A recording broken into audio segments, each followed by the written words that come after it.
കരുനാഗപ്പള്ളി പണിക്കർകടവിലെ ഇരുമ്പ് പാലവും പൈപ്പ് ലൈനും പുതുക്കി നിർമ്മിക്കും. ഇതിനായി പഴയ പാലം പൊളിച്ചു തുടങ്ങി.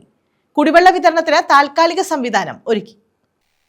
ആലപ്പാട് പഞ്ചായത്തിലേക്ക് കുടിവെള്ളം എത്തിക്കുന്ന TS കനാലിന് കുറുകെ പണിക്കർകടവ് പാലത്തിന് സമാന്തരമായുള്ള അപകടാവസ്ഥയിലായ കുടിവെള്ള പൈപ്പ് ലൈൻ പാലമാണ് പുതുക്കി പണിയുന്നത്.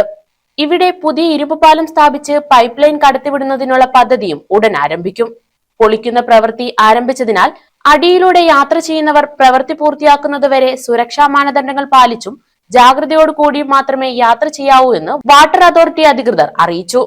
സുനാമി ദുരന്തത്തെ തുടർന്ന് 17 വർഷം മുമ്പാണ് ഇവിടെ കുടിവെള്ള പൈപ്പ് ലൈൻ സ്ഥാപിച്ചത്. നിലവിൽ കുടിവെള്ള പൈപ്പ് ലൈൻ കടന്നുപോകുന്ന ഇരുമ്പ് പാലം ബലക്ഷയമുള്ളതാണെന്ന് ബോധ്യപ്പെട്ടതിനാൽ ഇതുവഴിയുള്ള കുടിവെള്ള പമ്പിംഗ് നിർത്തിവെക്കാൻ ജല അതോറിറ്റി അധികൃതർ തീരുമാനിക്കുകയായിരുന്നു. കുടിവെള്ള വിതരണം പുനഃസ്ഥാപിക്കുന്നതിനായി 250 mm PVC പൈപ്പ് പണിക്കർകടവ് പാലത്തിലൂടെ സ്ഥാപിച്ച് കുടിവെള്ള വിതരണത്തിന് താൽക്കാലിക സംവിധാനം ഏർപ്പെടുത്തിയിട്ടുണ്ട്. മുമ്പ് ചവറയിൽ പാലത്തിന് സമാന്തരമായി പൈപ്പ് ലൈൻ കടന്നുപോകുന്ന ഇരുമ്പ് പാലം തകർന്നു വീണ പശ്ചാത്തലത്തിലാണ് പണിക്കർകടവിലെ ഇരുമ്പ് പാലവും അടിയന്തരമായി പുതുക്കി പണിയാൻ സർക്കാരും വാട്ടർ അതോറിറ്റിയും തീരുമാനിച്ചത്. ആലപ്പാട് പഞ്ചായത്തിന് വേണ്ടിയുള്ള പദ്ധതിയായതിനാൽ പുതിയ പാലം നിർമ്മിക്കുന്നതിന് വേണ്ടി ആലപ്പാട് പഞ്ചായത്ത് ആവശ്യമായ ഫണ്ട് മാറ്റിവെച്ചിട്ടുണ്ട്. ഈ ഫണ്ട് ഉപയോഗപ്പെടുത്തി പുതിയ പാലം നിർമ്മിക്കുന്ന പ്രവർത്തനങ്ങളും ഉടൻ ആരംഭിക്കും. News bureau, Karunagappally.